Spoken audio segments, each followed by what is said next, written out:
السلام علیکم بچوں، آج ہم جماعت ششم کا اردو قواعد کا عنوان جملے کی اقسام پڑھیں گے۔ بچوں، جملے کی اقسام فعل کے لحاظ سے دو بڑی اقسام ہیں، ٹھیک ہے؟ فعل کے لحاظ سے جملے کی دو بڑی اقسام ہیں، کون سی ہیں؟ جملہ اسمیہ اور جملہ فعلیہ۔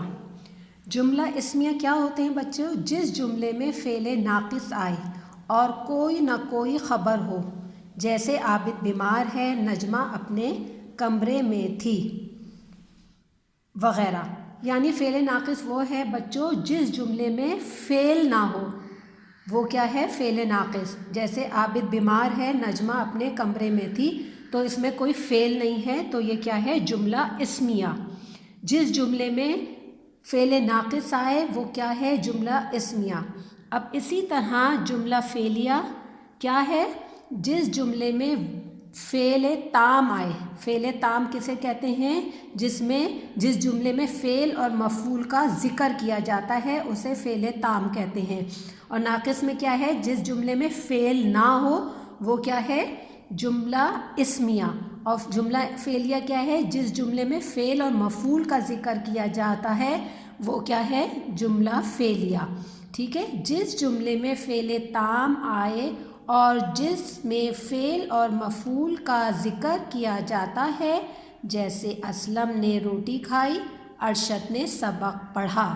دیکھیں بچوں، جملے میں فعل بھی ہے اور مفعول بھی ہے، تو یہ کیا ہو گیا؟ جملہ فعلیہ، ٹھیک ہے بچوں؟ ان کی تعریفیں ہیں جملہ اسمیہ اور فعلیہ کو، آپ ان کو یاد کریں اور اسی طرح جملے بنانے کی کوشش کریں۔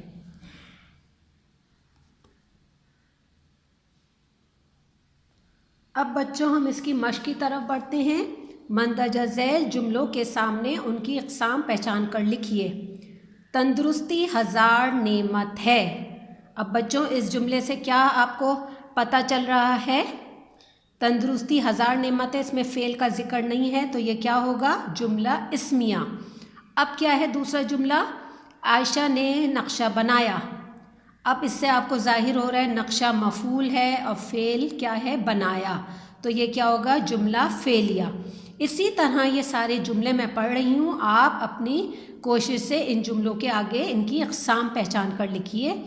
ضرورت ایجاد کی ماں ہے، علی کتابیں لایا ہے، عقاب ایک پرندہ ہے، سدرہ نے سبق پڑھا، خربوزہ میٹھا نکلا، احمد شیر کو مارتا ہے۔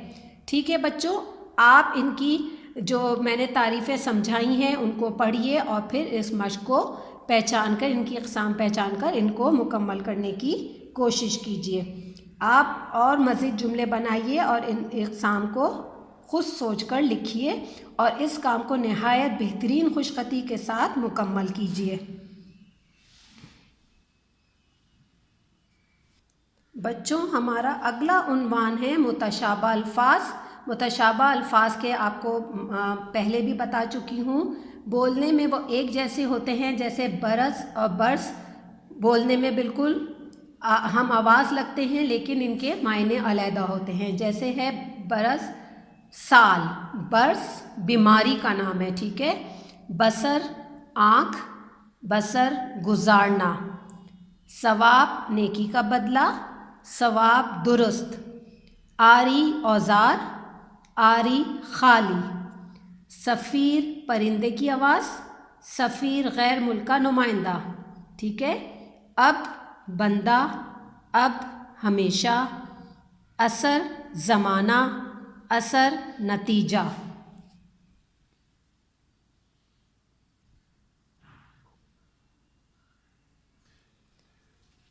عمارت مکان، عمارت دولت، عرض درخواست، عرض زمین، معمور مقرر، معمور بھرا ہوا۔ بچوں ان متشابہ الفاظ کو آپ یاد کیجیے اور نہایت بہترین خوش خطی کے ساتھ اس کام کو مکمل کیجیے۔